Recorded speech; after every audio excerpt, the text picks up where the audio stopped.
बात है, एक छोटे से गांव में एक गरीब महिला रहती थी जिसका छोटा सा प्यारा सा बेटा था।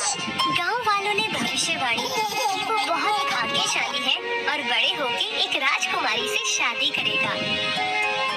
एक दिन चलते समय राजा ने अपने बगल में खड़े पहरेदार को पूछा, क्या हाल है में कोई खबर है? महामहिम, गांव में एक नवजात छोटा लड़का है। राज्य के लोग अनुमान लगा रहे हैं कि वो भविष्य में राजकुमारी से शादी कर लेगा। क्या वो इतना गरीब बच्चा है कि वो मेरी बेटी के लिए बिल्कुल भी सही नहीं हो सकता? मैं ऐसा कभी नहीं होने दूंगा। तब उनकी शादी को रोकने के लिए राजा एक व्यापारी का भेष बनाकर उनके घर में गया। मुझे ये बच्चा बहुत पसंद है, कृपया मुझे इसकी देखभाल करने दें। प्रिय महोदय, मुझे पता है कि हम गरीब हैं, लेकिन हम भी अपने बेटे को पाल पोस कर बड़ा करना चाहते हैं। आपके प्रस्ताव के लिए धन्यवाद। यदि आप मुझे उसे पालने देंगे तो मैं आपको बहुत सारा सोना और चांदी दूंगा। मैं धनवान हूँ, इसलिए उसका भविष्य अवश्य सफल होगा। बात तो सही है। मेरा बेटा कितना खुशकिस्मत है। अगर इसे अच्छी तरह से पाला जाए तो इसका भविष्य निश्चित रूप से अच्छा होगा। सोने चांदी और राजा के वादे के साथ बच्चे के माता पिता उसे अपना बेटा देने के लिए तैयार हो गए। फिर राजा ने बच्चे को दूर ले जाकर संदूक में डाल दिया और संदूक को नदी में फेंक दिया। संदूक धीरे धीरे बहता जा रहा था। राजा उस बच्चे से छुटकारा पाकर बड़ा खुश था, लेकिन संदूक डूबने की जगह तैरता रहा और आखिर में नदी किनारे पहुंच गया और एक निसंतान दंपति द्वारा उठा लिया गया। ओह, ईश्वर जानता था कि हमारे बच्चे नहीं हो सकते, इसलिए उसने हमें एक प्यारा बच्चा दे दिया। दंपति ने बच्चे को घर ले जाकर उसका नाम हैरी रखा। 20 साल बाद हैरी बड़ा हो गया था और वो बहुत ही सुंदर और बुद्धिमान था। एक रात जब राजा गुप्त रूप से अपने राज्य में घूम रहा था, तब भारी बारिश हुई। वो बारिश से बचने के लिए एक चक्की वाले के घर का दरवाजा खटखटाने लगा। राजा को पहचानते हुए चक्की वाले ने तुरंत आने के लिए आमंत्रित किया और उसकी खूब सेवा की। महामहिम, कृपया अभी चाय का आनंद लें। चाय बहुत अच्छी है मान्यवर।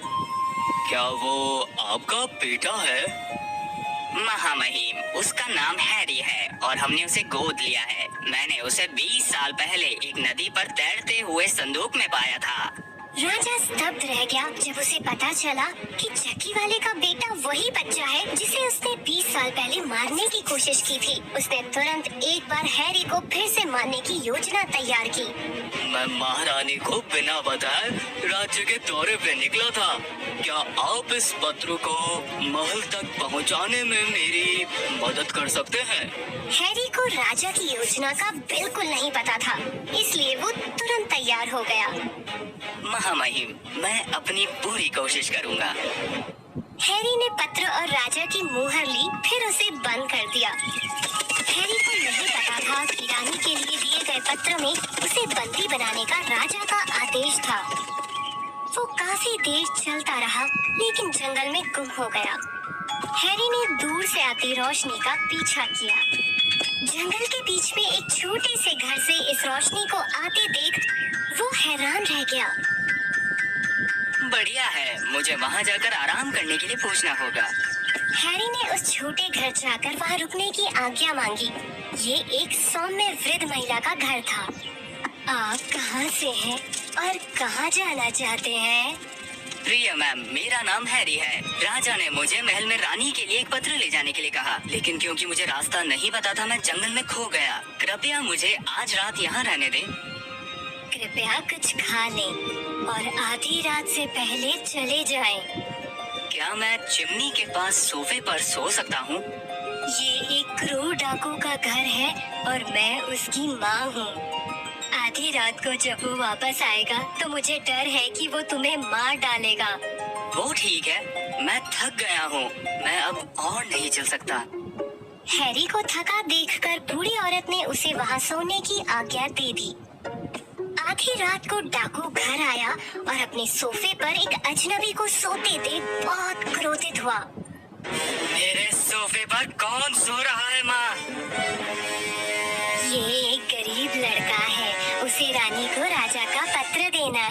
वो रास्ता भूल गया, इसलिए यहाँ सोने की आज्ञा मांगी।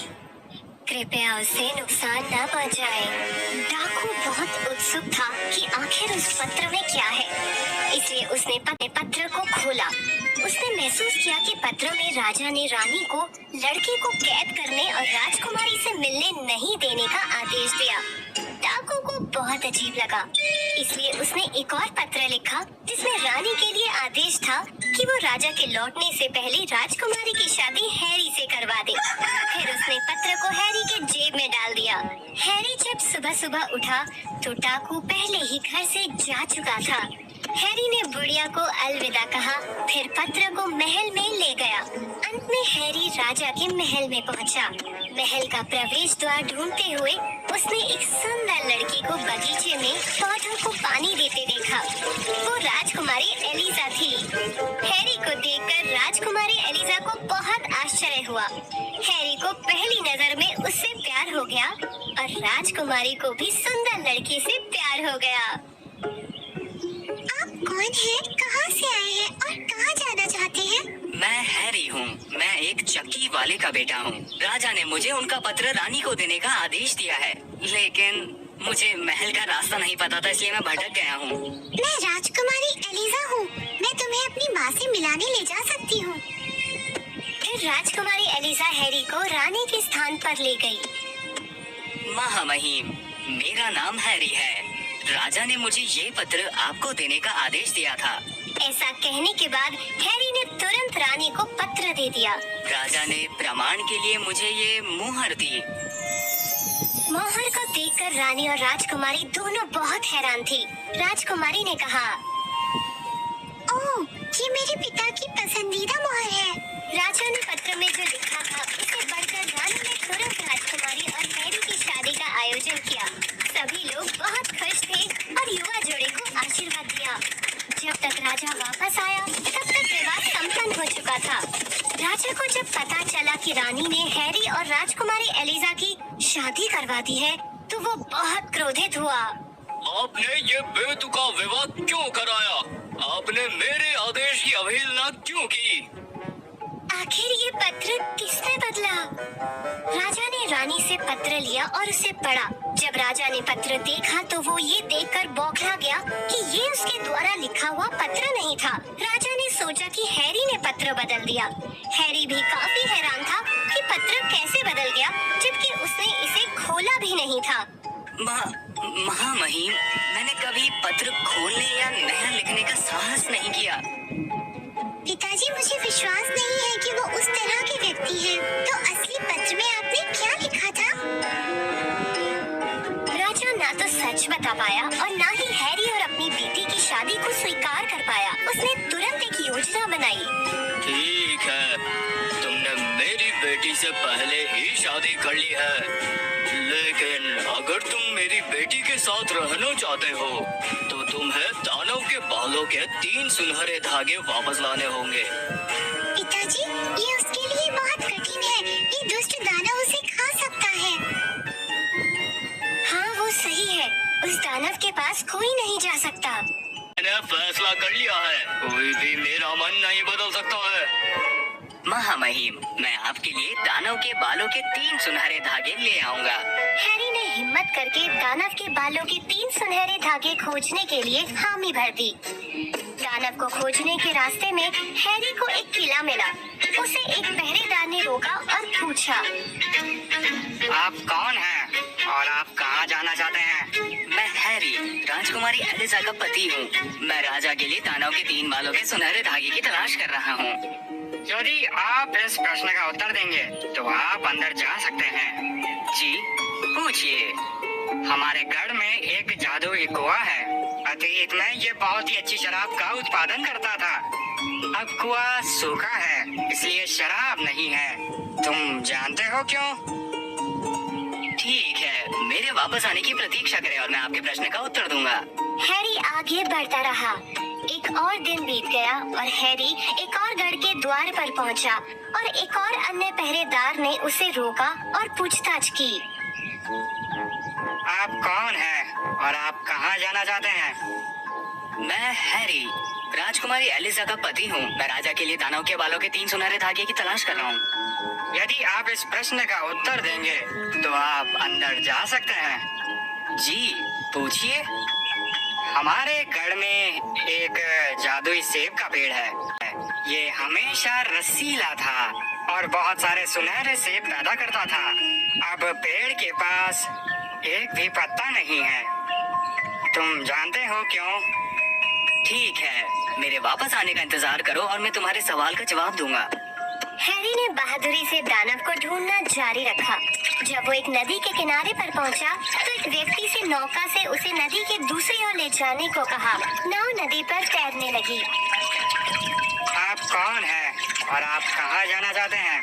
मैं हैरी, राजकुमारी एलिसा का पति हूँ। मैं राजा के लिए दानव के बालों के 3 सुनहरे धागे की तलाश कर रहा हूँ। यदि आप इस प्रश्न का उत्तर देंगे तो मैं आपको नदी पार करने में मदद करूँगा। जी पूछिए। कई साल बीत चुके हैं। मैं हमेशा इस नदी के उस पार फेरी द्वारा लोगों को नदी पार करवाता हूँ, क्योंकि वहाँ और कोई काम करने वाला नहीं था। तुम जानते हो क्यों? ठीक है, मेरे वापस आने की प्रतीक्षा करें और मैं आपके प्रश्न का उत्तर दूंगा। फिर हैरी दानव को खोजने के लिए चल पड़ा और काफी देर तक चलने के बाद वो दानव के घर पहुंचा। एक बूढ़ी औरत ने हैरी के लिए दरवाजा खोला। तुम कौन हो? तुम यहाँ क्यों आए हो? प्रिय मैम, मैं हैरी, राजकुमारी एलिसा का पति हूँ। राजा ने मुझे राजकुमारी के साथ रहने के लिए दानव के बाल के 3 सुनहरे धागे प्राप्त करने का आदेश दिया है। यहाँ पहुँचने के लिए मुझे बहुत लंबा सफर तय करना पड़ा और अब मैं थक गया हूँ। आप बहुत बहादुर हैं। ठीक है, बस पहले खाना खा लो और फिर मैं आपकी मदद करने का रास्ता ढूंढती हूँ।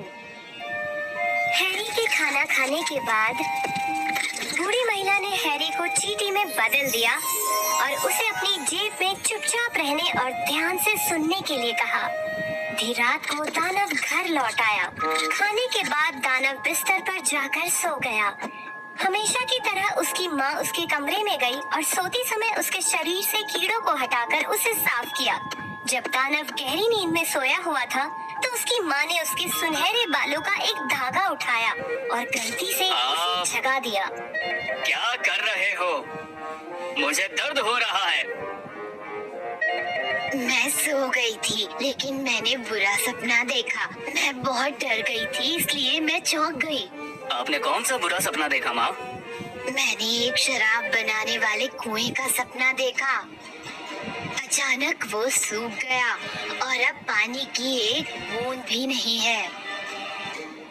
कुछ खास नहीं माँ, झरने में एक मेंढक बैठा है। बस उस मेंढक को हटा दे और शराब पहले की ही तरह बाहर आ जाएगी। फिर दानव वापस सोने चला गया। माँ दानव के सिर पर कीड़े पकड़ती रही। दानव को सोता देख माँ ने उसके सिर पर से बालू का एक और सुनहरा धागा तोड़ा, लेकिन उसे फिर से जगा दिया।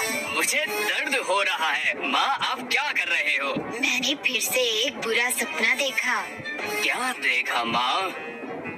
मैंने एक रसीले सेब के पेड़ का सपना देखा जो बहुत सारे सुनहरे सेब का उत्पादन करता है। अचानक ये मुरझा गया और अब एक पत्ता भी नहीं है। कोई बात नहीं, सेब के पेड़ की जड़ों को खाने वाला एक चूहा है। आपको इसे पकड़ना होगा। सेब का पेड़ पहले की तरह फिर से फल देने लगेगा। थका हुआ दानव फिर से सोने के लिए चला गया और माँ शरीर पर से कीड़े हटाती रही। जैसे ही उन्होंने तीसरा सुनहरा धागा तोड़ा, वो फिर से जाग गया। दर्द होता है। माँ, क्या कर रहे हो? क्षमा करो, मुझे एक और बुरा सपना आया। अब इस बार क्या हुआ? मैंने एक नाव वाले का सपना देखा जो कई वर्षों से लोगों को नदी पार करा रहा था, लेकिन किसी ने उसके लिए काम नहीं किया। इससे मैं कैसे निपटूं? मुझे लगा कुछ बहुत बड़ी बात होगी। अगली बार जब भी कोई ऐसा होगा जो नदी पार करना चाहता है तो उसे अपने हाथों से चप्पू चलाने की जरूरत है। इसीलिए ग्राहक को ही अब ये काम करना होगा। मैं थक गया हूँ, कृपया मुझे सोने दो। मुझे अब मत जगाना। ओह अच्छा ठीक है, बस आराम करो और अच्छी नींद लो। चिंता मत करो, मुझे अब बुरे सपने नहीं आएंगे। सुबह जब दानव अपने घर से निकला, उसकी माँ ने हैरी को वापस मानव में बदल दिया। उसकी माँ ने हैरी को सुनहरे बालों के 3 धागे भी सौंपे। ये सुनहरे बालों के 3 धागे हैं और 3 उत्तर जो आपने स्पष्ट रूप से सुने होंगे। हाँ, मुझे सब कुछ याद है। धन्यवाद महोदया। हैरी ने खुशी से उस बूढ़ी औरत को अलविदा कहा और महल लौटने के लिए निकल पड़ा। सब कुछ बहुत अच्छा चला और वो तेजी से बढ़ता रहा। जल्दी हैरी नदी किनारे पहुंच गया। उसने अंतिम बार फेरी वाले से नदी के पार ले जाने के लिए कहा। अगर मैं उसे अभी बताता हूँ तो वो मेरे हाथों में चप्पू दे देगा। कृपया आप मुझे पहले दूसरी तरफ छोड़ दें, फिर मैं उत्तर दूंगा। नाव वाला जवाब पाने के लिए हैरी को नदी पार कराने के लिए तैयार हो गया। जब वो नदी के दूसरे किनारे पहुँचे तो हैरी ने नाव वाले को बताया। जब भी कोई मेहमान नदी पार करना चाहता है तो बस उस व्यक्ति के हाथों में चप्पू दो, फिर वो व्यक्ति अपने आप नौका चला लेगा। नाव वाले ने हैरी को धन्यवाद किया और अलविदा कहा। हैरी वापस महल की ओर बढ़ा। फिर वो उस गढ़ पे पहुंचा जहाँ एक मुरझाया हुआ सेब का पेड़ था। पहरेदार उसके जवाब का इंतजार कर रहे थे। जैसा कि आपने वादा किया था, हमें इसका उत्तर बताएं। सेब के पेड़ की जड़ पर एक चूहा है, बस उसे पकड़ लें और पेड़ पहले की ही तरह फल से भरा होगा। पहरेदार ने ठीक वही किया जो हैरी ने उसे बताया था। सेब का पेड़ तुरंत पहले की तरह हरा और फलदार हो गया। पहरेदार बहुत खुश था। उसने हैरी को सोने से भरी 2 बगियां दी। फिर हैरी अपनी यात्रा पर चल पड़ा। वो उस महल में पहुंचा जहां कुआं सूखा हुआ था। पहरेदार वहां हैरी से जवाब पाने के लिए इंतजार कर रहे थे। अब कृपया मुझे उत्तर बताएं, जैसा कि आपने वादा किया था। कुएं के झरने में एक मेंढक बैठा है, बस उसे उठाओ और कुआं पहले की तरह शराब से भरा होगा। पहरेदार ने हैरी के निर्देशों का पालन किया और जादुई कुआं पहले की तरह तुरंत शराब से भर गया। पहरेदार बहुत खुश था। पहरेदार ने हैरी को धन्यवाद दिया और उसे सोने से भरी 2 बगी दी। हैरी ने अपनी यात्रा जारी रखी। हैरी आखिरकार महल में पहुंचा। उसके पास सोने से भरी 4 बगियां भी थी। हैरी ने दानव के बालों के 3 सुनहरे धागे राजा को भेंट किए। महामहिम, मैं दानव के बालों के 3 सुनहरे धागे वापस ले आया। राजा ये देखकर हैरान था कि हैरी ने ये कठिन चुनौती पूरी कर ली थी। इतना ही नहीं, बल्कि हैरी सोने से भरी 4 बगियां भी लेकर आया था। एलिसा ने वास्तव में हैरी के साहस की प्रशंसा की। हैरी, आप न केवल दानव के बालों के सुनहरे 3 धागे पाने में सक्षम हुए, जैसा कि मैंने अनुरोध किया था, लेकिन आपने हमारा दिल भी जीत लिया है। अब मैं आपकी और एलिसा की शादी के लिए सहमत हूँ। हैरी और एलिसा अब खुशी खुशी उस महल में रहने लगे।